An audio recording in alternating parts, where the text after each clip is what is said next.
Hi there and welcome to the channel of A Disappointed Man with me, Jason Kennedy, the disappointed man, rather early on this Saturday morning in a rainy Taiwan. And this video will be rather lengthy because it is my attempt to take up the challenge thrown down by Aaron Facer to choose your own canon of works, and he allowed you to choose 20. So I've quickly gone through my shelves and picked 20 of my books which together would present my conception of Western literature. Is it really that grand? Well, it does cover most of the major periods, and they are works that are particularly meaningful to myself and are also culturally important for the most part. So shall I get on with it and we'll just see how we go? All right. Let's begin. Now, like Aaron, I haven't gone back to Greece or to Rome for my starting point. I have chosen this, John Bunyan's Pilgrims Progress. It's a book that a child can appreciate, maybe a 12 or 13-year-old. It's just one of the foundation stones for all of the literature that comes after, and the centuries have not dimmed its charm. It's a beautiful work. It was one of Beckett's favourites too, by the way, and I can't tell you the number of times I've read this and the pleasure it's given me. So that would be my first choice, Bunyan. The next one, I'll jump forward a little to backwards rather, to Shakespeare, and it would be The Tempest, his final play. Again, I could have chosen many of his works. I like King Lear and Hamlet, of course, but this one is the one that does it for me. And I always like watching the various productions that you can find on YouTube. There's one with Richard Burton that's particularly good. I think he plays Caliban. A link to it in the description below. Just the language in this, it's just beautiful. And the character of Prospero, it's rather a bastard, isn't it? The way he treats Ariel through this, but just pure magic. Next up, poetry, the first installment, Alexander Pope. This is a very uninspiring edition. I had a beautiful hardback one that was submerged when my car floated away down the River Dart back in the late 90s. Yeah, that was a story. It made the newspapers there. But I've got this one now. Pope's probably the only poet that I will quote from memory. A vile conceit in pompous words expressed is like a clown in regal purple dressed. Yes. So this would have to be in there, technically perfect. Next, another book that children can really enjoy. I've taught this to children. Gulliver's Travels by Jonathan Swift. It's just one of the purest works of the imagination. Just a magnificent satire. There's so many cool things you can draw upon. And the types it describes are still very much with us today. I think those kind of over-intellectual characters that you find in here really remind me of these COVID pandemic experts predicting tens of millions of deaths in the UK, and then when they're absolutely wrong by many orders of magnitude, finding some equally brilliant excuse for their woeful forecast that actually makes them appear even more sage. I should use that word there, sage. Yeah, it's brilliant as well, isn't it? Then possibly my favourite novel in the whole of the English language, Robinson Crusoe by Daniel Defoe. Again, like Pilgrims Progress, it's possibly the two works that really are the foundation for everything else that follows. I can't tell you how many times I've read this. I always get sucked in and start thinking it's real. It is, of course, based on this journal of Alexander Selkirk, but it's so sophisticated, actually. You could read this endlessly, and it's inspired so many writers to begin writing or to even recognize the power of language and that they themselves want to be writers. I know in George Borrow's Lavengro, it's the turning point of his life when he finds an illustrated copy of Gulliver's Travels. Robinson Crusoe. And yeah, it did this for me as well. Magnificent. More poetry, romantic period. If I had to choose one of the big five, as they call them, it would probably be this one, Shelley. I just think he's got more talent than all of the rest of them possibly combined. I like the one in here called Alastor. It's just magnificent. And Blake as well. I didn't include Blake here. I ran out of choices. But this one by Shelley, oh my goodness. It's beautiful. There's something really stimulating in every page of this. Alastor just goes on and on and on. I like The Witch of Atlas as well. That's brilliant. Next up, biography and possibly my favourite book of all. The one book I would take if I was on the desert island. It's Rousseau's Confessions. I can't tell you how much joy I've read this with. I'm surprised more people haven't read it.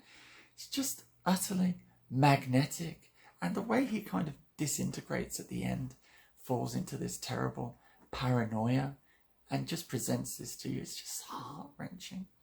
But the way he occupies almost every level of society, of the French society, after he escapes from his apprenticeship as a watchmaker in a Swiss canton.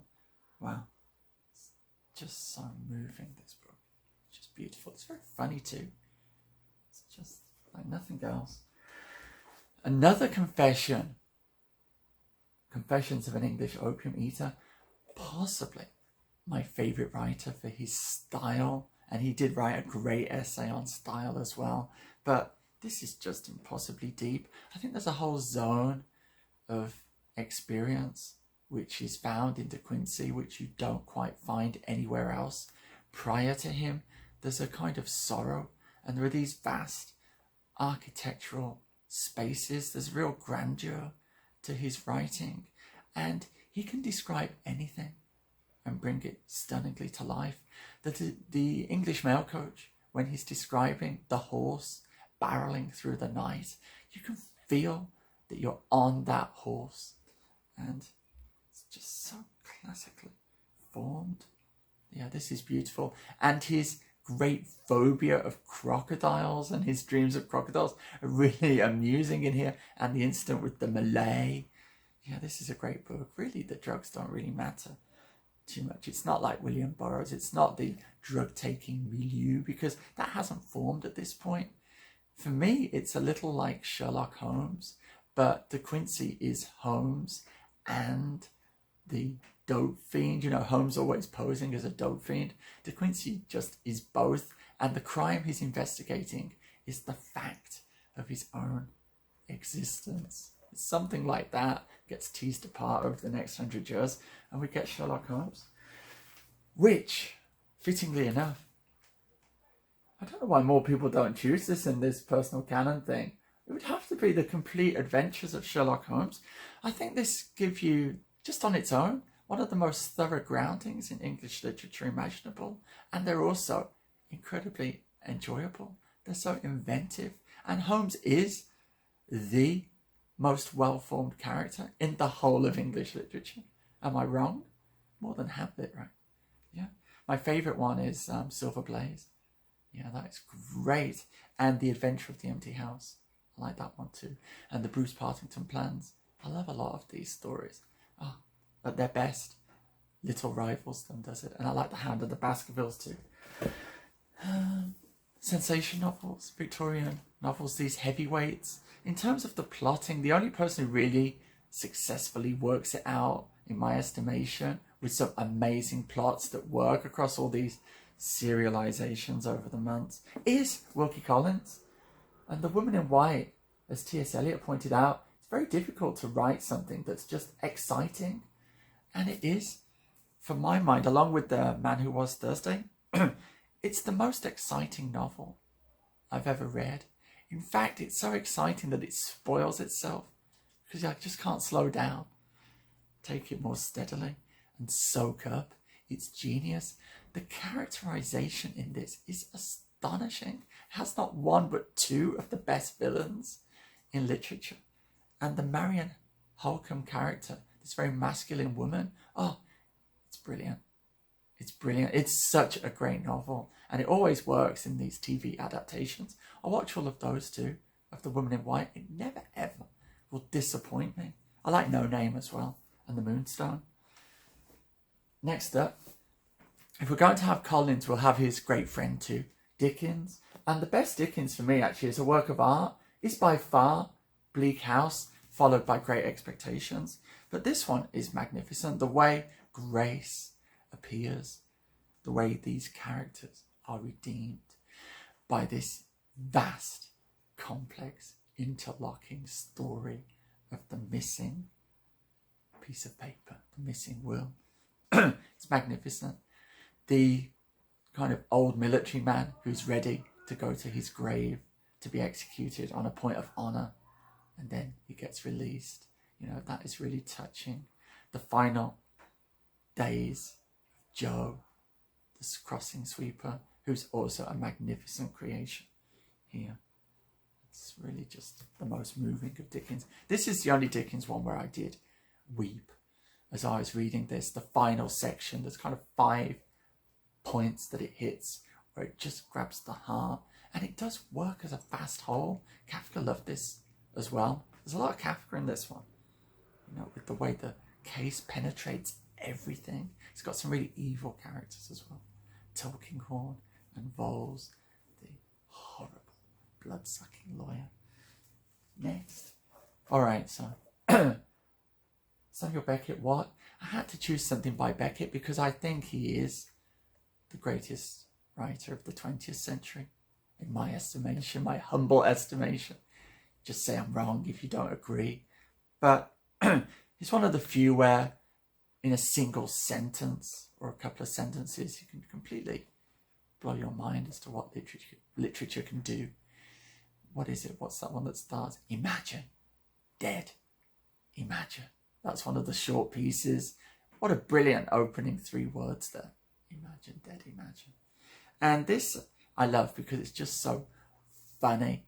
There's a part of this where it's all about needing a famished dog on demand at any moment of the day. And he's working out what he'll have to do to provide this service in effect.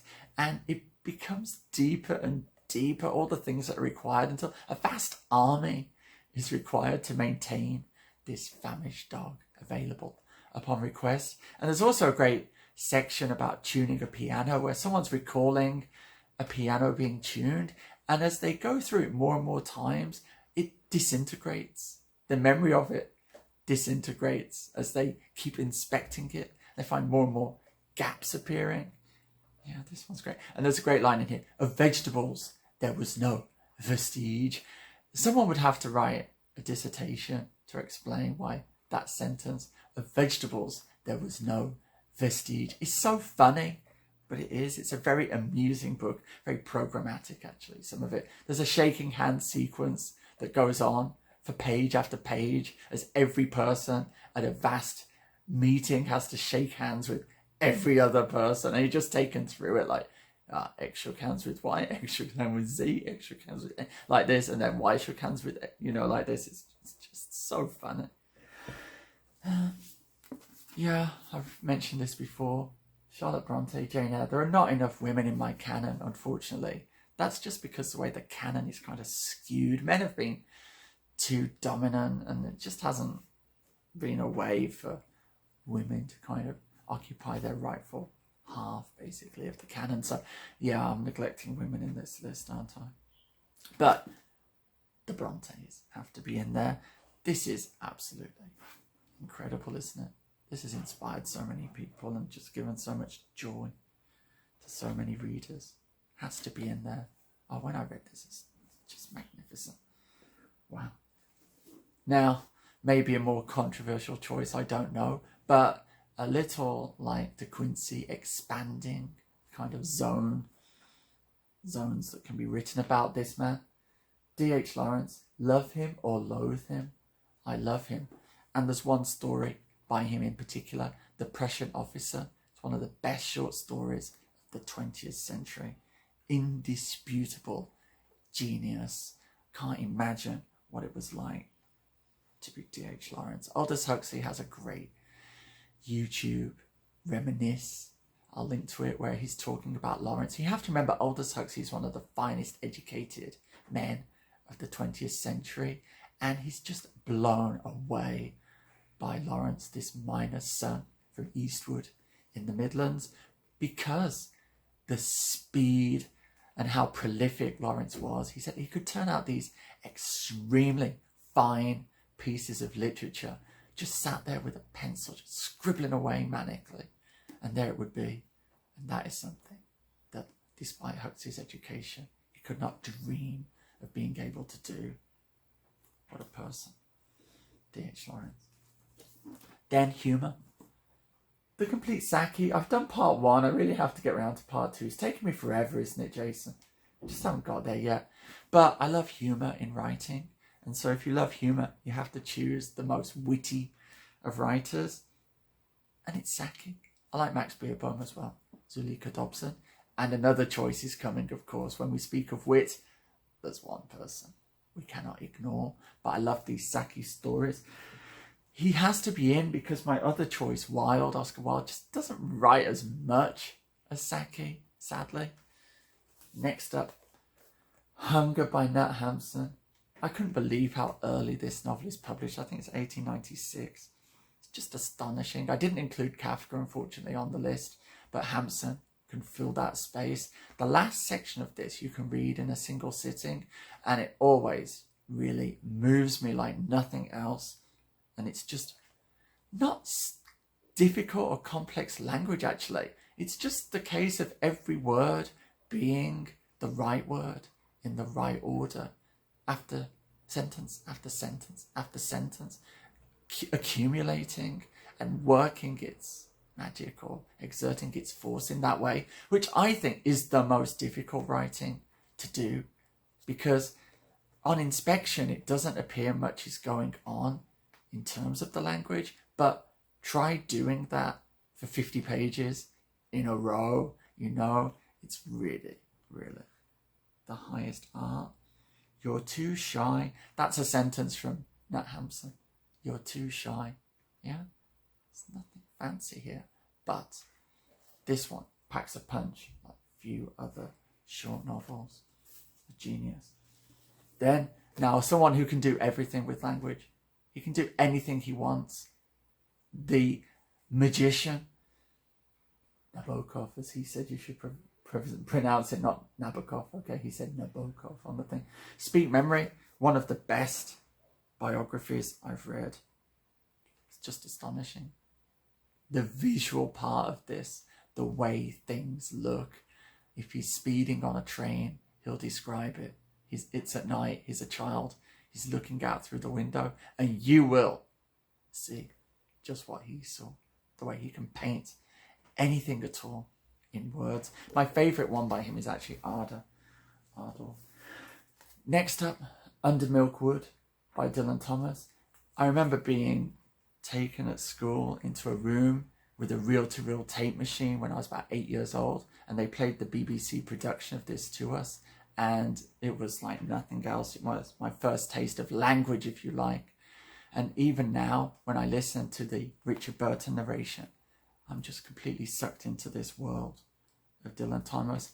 A 24-carat solid gold. Genius. Zora Neale Hurston, one of the best novels for the strength of its characterization and its dialogue, has to be in there.